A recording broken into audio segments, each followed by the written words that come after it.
7 tabiat kecil yang boleh buat hampa kaya gila. Hampa tahu tak, ada satu rahsia besar pasal orang kaya yang bank takkan pernah bagi tahu hampa. Orang selalu ingat nak kaya kena ada gaji 20,000 sebulan, kena ada bisnes berjuta-juta ataupun kena menang jabatan bertuah. Tapi sebenarnya tak. Ada segolongan orang ni gaji mereka biasa-biasa aja, kerja office biasa, naik Myvi, pakai baju yang tak ada jenama pun, tapi senyap-senyap akaun bank mereka ada ratusan ribu ringgit. Macam mana mereka buat? Jawapannya bukan sebab mereka ni berjimat sampai tak makan, tak. Tapi sebab mereka ada 7 habit kecil yang mereka buat hari-hari tanpa mereka sedar. Benda ni nampak remeh, nampak macam alah RM1 dua je. Tapi kesan dia boleh ubah hidup hampa 180 darjah. Hari ni saya nak dedahkan 7 tabiat magic yang kalau hampa start buat hari ni, hampa tengah on the way nak jadi jutawan senyap-senyap. Dan percayalah, habit number 4 dengan number 6 confirm akan buat hampa tersedak sikit. Sebab ramai gila yang tengah buat silap kat situ sekarang ni. Dah sedia nak tengok duit hampa membiak? Jom kita rungkai satu persatu. Pertama, peraturan 24 jam. Okey, habit yang pertama kita panggil dia peraturan 24 jam. Hampa pernah tak malam-malam buta scroll TikTok ke, scroll Shopee ke, kan? Tiba-tiba nampak satu barang ni. Allah, contohlah lampu tidur yang comel ataupun baju yang nampak smart, nampak ngam lah kalau kita pakai tu. Tangan pun dengan lajunya tekan add to cart dan terus bayar. Esoknya bila barang sampai, hampa tengok balik dekat barang tu, hampa rasa macam, kenapalah aku beli benda ni Itu namanya membeli mengikut nafsu jualan 5 minit. Orang yang bijak simpan duit, mereka guna peraturan 24 jam. Bila mereka nampak barang yang mereka rasa nak beli, bukan barang keperluan tau. Ni memang barang yang memang kehendak, memang keinginan punya. Mereka akan paksa diri mereka untuk tunggu 24 jam sebelum bayar. Mereka letak dulu dekat dalam kad, kemudian mereka pergi tidur dulu, pergi makan dulu. Lepas 24 jam, mereka buka balik apps tu. 90% daripada masa hampa akan rasa, tak penting pun barang ni. Emosi hampa dah sejuk. Masa tu hampa dah jimat 30 ke 50 ringgit. Kadang-kadang beratus ringgit. So bayangkan kalau sebulan hampa terselamat daripada 5 barang lara macam ni, dah berapa ratus dah hampa boleh simpan dan masuk ASB. Kedua, menjejak sinking fund. Habit kedua ni ramai orang keliru. Hampa mesti biasa dengar pasal simpanan kecemasan ataupun emergency fund, kan? Tapi orang kaya, mereka ada satu lagi tabiat. Mereka wujudkan sinking fund. Apakah benda pula sinking fund ni? Gini, simpanan kecemasan ni untuk benda yang hampa tak jangka langsung akan berlaku. Contoh, tiba-tiba kereta aksiden, kereta rosak ataupun hampa kena buang kerja. Minta simpang lah kan, kita tak naklah benda tu jadi. Tapi sinking fund ni ialah simpanan untuk perbelanjaan yang memang akan berlaku, memang akan terjadi, tapi bukan setiap bulan. Contohnya apa? Contohnya macam road tax kereta, insurans tahunan, nak tukar tayar kereta, duit raya ataupun nak pergi cuti-cuti hujung tahun ke apa macam tu kan. So memang setiap tahun akan berlaku setahun sekali kan. Ramai orang pokai sebab mereka rasa benda-benda tu mereka nak guna gaji pada bulan tu. Tapi sebenarnya memang tak lah. Bukannya sikit, nak renew insurans pun dah 1,000 lebih apa semua tu kan. Last sekali, mulalah termenung dekat penjuru katil. Terpaksa korek duit simpanan ataupun emergency fund tadi. Sebenarnya benda tu boleh dah disettlekan awal dengan kita buat sinking fund ni. Bahagi siap-siap setiap bulan untuk jumlah yang memang confirm kita akan keluarkan. Contoh, dalam 12 bulan kita dah spend siap-siap 100 sebulan untuk bayar road tax kereta. Kan cukup 12 bulan kan dah ada 1,200, kan dah cantik. So cash flow bulanan kita akan sentiasa positif, insya-Allah. Tak adalah satu bulan yang kita kena guna duit sebanyak mungkin tanpa ada simpanan khas untuk benda tu. Ketiga, audit balik kita punya langganan. Habit ketiga ni cuba hampa check balik. Telefon hampa sekarang ada berapa apps yang hampa kena bayar dan hakikatnya hampa tak guna pun sangat.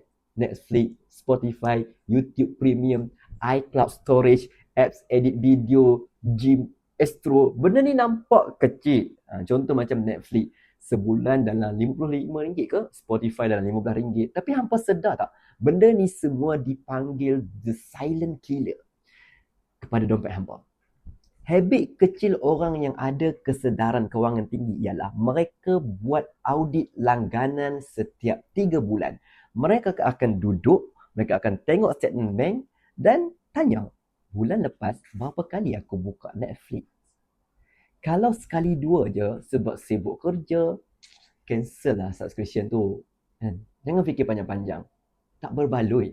Sebab apa? RM55 tambah 15 tambah 20 campur-campur rupanya dah dekat 150 dah yang kita bayar setiap bulan untuk benda-benda hiburan yang akhir sekali kita tak pun betul-betul manfaatkan. Dan bayangkan benda tu kalau setahun dia dah jadi berapa ringgit.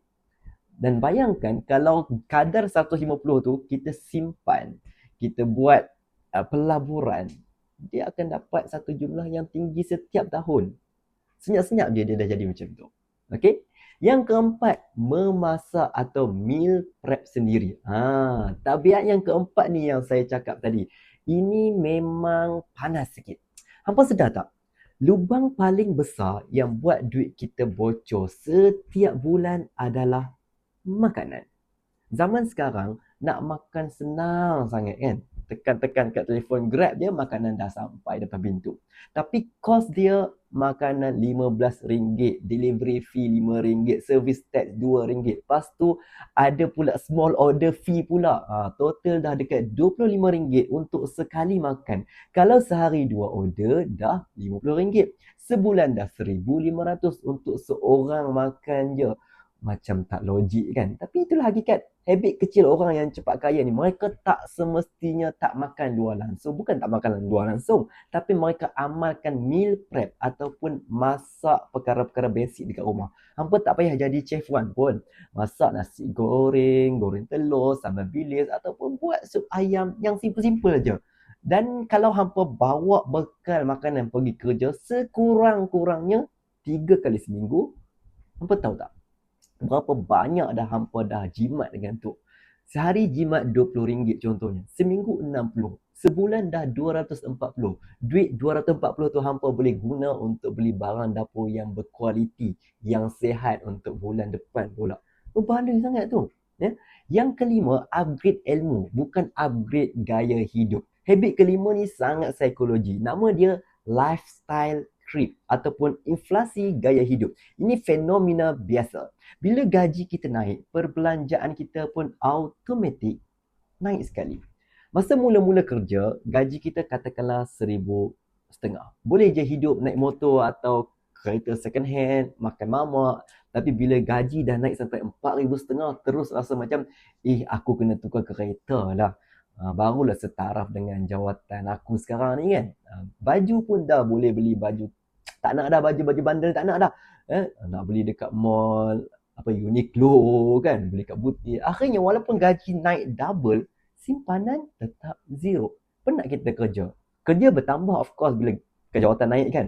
Tapi pokai tetap sama daripada dulu sampai sekarang. Orang yang betul-betul faham game ni, bila gaji mereka naik, mereka kekalkan gaya hidup lama.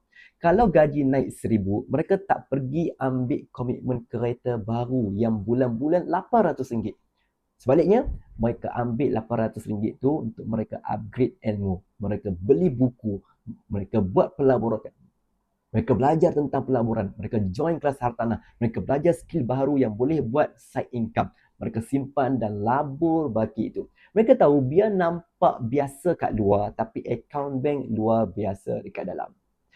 Keenam, kaedah bayar diri sendiri dulu. Okey, tabiat nombor 6 ni adalah the golden rule dalam dunia pengurusan kewangan. Ramai orang buat silap macam ni. Bila dapat gaji, hampa bayar sewa rumah, bayar kereta, bayar bil, pergi enjoy, makan sedap-sedap, beli baju baru. Lepas tu hujung bulan, hampa tengok baki, ada RM50 je. Okeylah, simpanlah RM50 ni. Ini cara yang salah. Kalau hampa guna formula, gaji tolak perbelanjaan sama dengan simpanan hampa memang sampai bila-bila pun tak akan kaya. Sebab apa? Sebab perbelanjaan manusia ni macam air. Dia akan sentiasa penuh mengikut saiz bekas dia. Ada duit adalah benda kita nak beli. Orang kaya, dia guna formula yang terbalik. Gaji tolak simpanan sama dengan perbelanjaan. Maksudnya, hari pertama gaji masuk ke akaun, sebelum hampa bayar bil api, bil air, sebelum hampa pergi beli barang-barang dapur, hampa dah pun potong siap-siap 10% ataupun 20% daripada gaji tu masukkan dalam akaun simpanan yang hampa tak ada kad ATM dan tak ada online banking. Contohnya, ASD ataupun tabung haji. Anggap duit tu dah lebur atau duit tu tak pernah wujud. Baki yang tinggal tu barulah hampa pandai-pandai hidup untuk bayar segala komitmen dan makan minum sampai hujung bulan. Bila hampa buat macam ni, hampa secara paksa dah mendisiplinkan diri hampa untuk hidup bawah kemampuan. Ketujuh, hargai nilai kos sesaat. Akhir sekali, habit ketujuh kita panggil dia micro cost. Awareness atau kesedaran terhadap kos-kos micro. Benda ni nampak remeh gila, tahu tak? Contoh, hampa keluar pergi kerja, hampa malas nak bawa air dari rumah. Jadi setiap hari hampa beli air mineral. Botol kat kedai runcit, kat stesen minyak kan, dekat tempat kerja, RM2 sebotol. Ataupun hampa malas nak jalan kaki sikit pergi stesen LRT yang jarak dia cuma 500 meter, hampa ambil Grab, kena RM6. Ataupun hampa selalu biarkan lampu dekat ruang tamu tu menyala siang hingga malam, walaupun tak ada orang dekat situ. Hampa rasa, alah, RM2 je, alah RM6 je pun. Tapi cuba hampa darab dengan setahun. Air mineral RM2 sehari. Darab 20 hari bekerja, RM40 sebulan. Setahun dah 480. Grab 6 darab 20 kali dah 120. Setahun dah 1440. Campur dua benda ni dah dekat 2000. Orang yang berjimat dengan efektif ni, minda mereka nampak kesan jangka panjang untuk setiap ringgit yang mereka keluarkan. Mereka bawa botol air sendiri dari rumah. Bukan sebab mereka tak mahu beli air mineral tu, tapi sebab mereka tahu RM2 tu kalau dikumpul boleh bayar, tukar minyak hitam, hujung tahun nanti boleh pergi jalan-jalan kan. Hargai setiap sen, sebab sen-sen itulah yang akan bertukar menjadi ringgit, dan ringgit itulah yang akan bertukar menjadi ribu-ribu. Kesimpulannya, mudah je. Menjadi kaya atau mempunyai kewangan yang stabil ni, dia bukan pasal berapa banyak duit yang kita dapat. Tapi dia tentang berapa banyak duit yang hampa berjaya simpan dan macam mana hampa buat duit tu bekerja untuk hampa balik. 7 habit yang saya kongsi tadi, semuanya benda-benda yang kecil. Tak perlu kelulusan universiti, tak perlu modal ribu-ribu pun nak start benda ni. Dia cuma perlukan satu benda je. Disiplin konsisten. Kalau hampa start tukar habit kecil hampa setiap hari, saya garanti 6 bulan dari sekarang hampa akan terkejut tengok baki akaun bank hampa sendiri. So, boleh try amalkan apa yang saya share ni, sebab sejujurnya saya pun belum amalkan. Plot twist kat situ ya. Cuba amalkan, kalau dapat kesan boleh komen dekat bawah. Kita jumpa dalam video seterusnya.